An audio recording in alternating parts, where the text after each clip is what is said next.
વિસાવદર વિધાનસભાની ચૂંટણીને લઈને રાજકારણમાં ગરમાવો જોવા મળી રહ્યો છે ત્યારે વિસાવદરની જનતાનો મિજાજ જાણવા માટે વીઆર લાઈવ ન્યૂઝ સ્થાનિક ગામડાઓમાં પહોંચી હતી ત્યારે વિસાવદરની સીટનો તાજ વિસાવદરની જનતા કોને સિરે પહેરાવે છે તો આવો જાણીએ શું કહી રહી છે વિસાવદરની જનતા।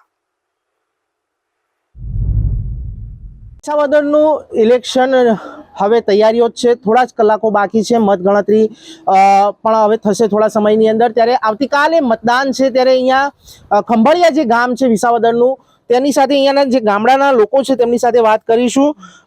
શું નામ છે આપનું? હનુભાઈ કુમાર। કાલે આવતીકાલે શું છે ખબર છે? ઇલેક્શન ચૂંટણી છે ને? ચૂંટણી છે। હા। શું લાગે છે? હવે એ તો આમાં તો હવે કેમ ખબર સાહેબ, બધાયનું હાલે છે સારું। એટલે કોઈ સારું કામ કોણ કરશે? સારું કામ તો હવે આમાં આવે પછી ખબર પડે। અત્યાર સુધી તો અમારે બહુ સારું કામ થયા। કોણે કર્યા? જેની સરકાર હોય એ। ભાજપે હા કર્યા છે। હા। એટલે ભાઈ હવે શું લાગે કિરીટ પટેલ કિરીટ પટેલ હા આવે તો આગળ કામ કરે, અને ગોપાલભાઈ આવે તો એ કરશે। એટલે જે કામ કરે તેને મત મળશે। હા એને મત મળશે। અમારે તો કામ જોઈએ, બસ વિકાસ જોઈએ, બીજું શું? વિકાસ જોઈએ। તો તમને આમ લાગે છે કે ખેડૂતોના જે પ્રશ્નો છે તેને લઈને પણ કંઈક સોલ્વ થશે? હા એને કદાચ આવશે તો સોલ્વ થશે। કયા કયા મુદ્દા છે ખેડૂતોના? ઘણાય છે મુદ્દા તો હવે સાહેબ, ગણાવો તો ઘણાય છે કે ભાઈ અમારે વરસાદ એવડો પડ્યો એનું કઈ આવ્યું નથી, રોડ રસ્તા થોડા ખરાબ છે, સારા કરી દે તો સારું। શું કરો છો? ખેતી કરો છો। આવતીકાલે મતદાન છે, શું કહેશો? મતદાન છે તો સારું છે। સારું છે।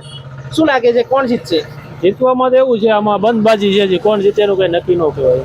હજી 50-50 છે। 50-50 તો બી અંદાજિત તો ભાજપનું વધારે દેખાય। ભાજપ। ખેતી કરી રહ્યા છો આપ, ખેડૂતોના કયા મુદ્દા છે? કારણ કે આ એક તો કદ્દાવર જે નેતા છે કેશુબાપાનો, જે સ્વર્ગીય કેશુબાપાનો પણ વિસ્તાર છે, કેશુબાપા પણ અહીંયાથી આવ્યા છે। સૌરાષ્ટ્રનો એક મોટો ચહેરો છે વજુભાઈ વાળા પણ આ વિસ્તારમાંથી આવ્યા છે। હવે ભાજપમાંથી કિરીટ પટેલને આ વખતે ચૂંટણી મળી છે, શું લાગે છે કિરીટ પટેલ કયા કયા કામ ખેડૂતો માટે કરી શકે? ખેડૂતો માટે તો ઘણા કામ છે પણ હજી થતા નથી ઘણા। તો કયા નથી થતા? ખેડૂતોને વીમો નથી મળતો બરોબર, પાક ફેલ જાય છે, રસ્તા એવા છે, વાડીઓના કેળા હાવ ખરાબ થઈ ગયા છે, પોર એવડો વરસાદ પડ્યો, ઉનાળામાં એવડો તલની નુકસાની એવડી થઈ, કોઈ પણ જોતું નથી સામું। તો કિરીટભાઈ સોલ્વ કરશે? એ આવે તો સોલ્વ, જે આવી સોલ્વ કરી શકે એમ।